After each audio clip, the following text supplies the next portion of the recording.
L'autonomie en GTA, on peut le résumer en deux grands axes, la partie collaborateur d'une part et la partie manager d'autre part. La partie collaborateur, ça va être la possibilité de déclarer son temps de travail, demander ses absences, faire des déclarations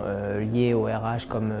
les tickets restaurants, le télétravail. Et sur la partie manager, on va avoir la possibilité pour le manager justement de recevoir des alertes, de recevoir des anomalies, de valider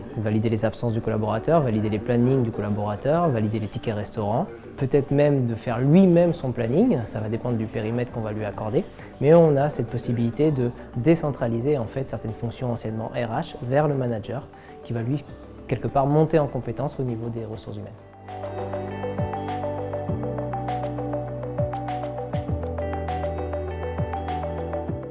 En fait, l'autonomie dans l'entreprise va avoir pour moi trois niveaux de bénéfices. Le niveau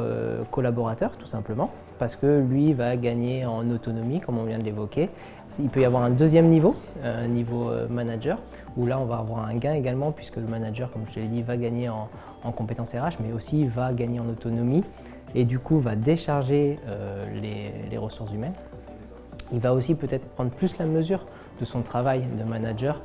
dans son travail de planification, son travail de valideur.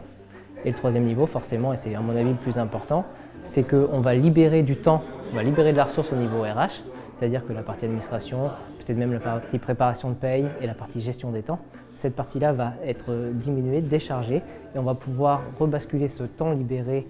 côté ressources vers un temps dédié valeur ajoutée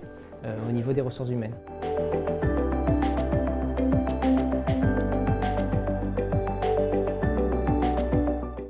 Une chose qui est très importante, c'est de trouver le bon équilibre, en fait, la bonne entente entre